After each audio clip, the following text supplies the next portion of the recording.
Cast your eyes on a Rolls Royce. The motor car for those occasions when traveling in anything less just won't do. Mark Phillips takes us inside the legend.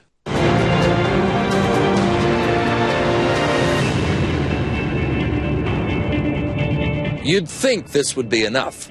The spirit of ecstasy, the winged lady to you and me, long the symbol of the car that claims to be the essence of motoring elegance.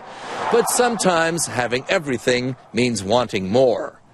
More than the hand-chosen leather from at least 15 bulls that are used in the upholstery of each car. Apparently hides from cows have stretch marks. More than the painstakingly crafted and lacquered over and over again woodwork. It seems that nobody buys a Rolls-Royce off the rack anymore. For this kind of money, you want to stamp your own identity on it, in addition to that of Charles Rolls and Henry Royce. If you're spending $300,000 or $400,000 on a car, I'll say that again. If you're spending $300,000 or $400,000 on a car, you not only want something special, you want something different. Different from all those other guys spending $300,000 or $400,000 or $500,000 on a car. And here, if you want it, they'll give it to you. Buying a Rolls-Royce has never been an exercise in inconspicuous consumption. There was always a look-at-me factor. And often the people who had them were worth looking at. Now any schmo can drive a Rolls, even those pretending to own one. This thing drives really nice. And I have to tell you, the wealthy, the whims and wishes, the desires of the wealthy know no bounds. Contemporary. It's Richard Carter's and the other Rolls bosses' job to fulfill those whims and wishes. Bosses, by the way, get to wear their own suits on the assembly line. Visitors get to look like chemistry teachers. Even the wealthy are being fussy. They're being really fussy. They're being really fussy. Underneath, Rolls-Royces, you're not supposed to call them rollers, are pretty much the same. Big, powerful engines driving big, comfortable cars. Lots of doodads. But people also want, for example, a fiber optic representation of the night sky worked into the headlining. And not just any night sky, but the sky the night they were born, or the car was born.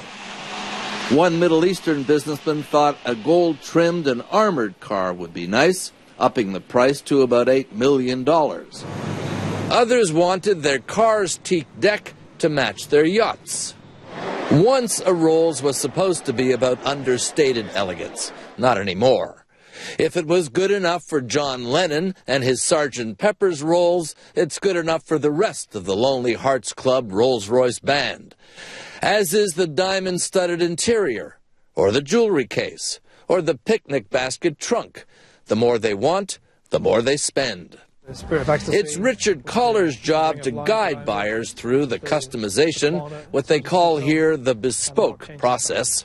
By the time your customer finishes futzing with it, what percentage, how much extra can you add to the cost of a car? Well, we have some cars which double. Double in price, yeah. Green is my lucky color. It'll bring me more friends and prosperity. Mr. Chen Anger, a property gazillionaire in Shanghai, is very lucky. He's bought 3 Rolls-Royces. China is now Rolls' biggest market. By the time Mr. Chen was through with this one, it cost... I knew that question was coming.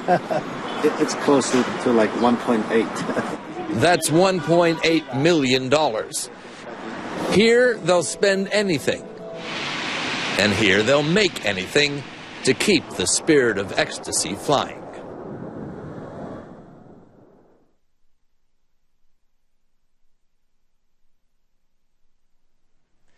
If a Rolls is a bit out of your price range and you're looking to travel on the cheap, Richard Schlesinger of 48 Hours has just the ticket.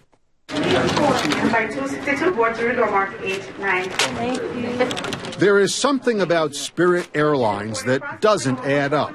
Passengers routinely blast the airline. Consumer Reports gave it one of the lowest overall scores for any company it's ever rated. But it has one of the highest profit margins of any airline in the country.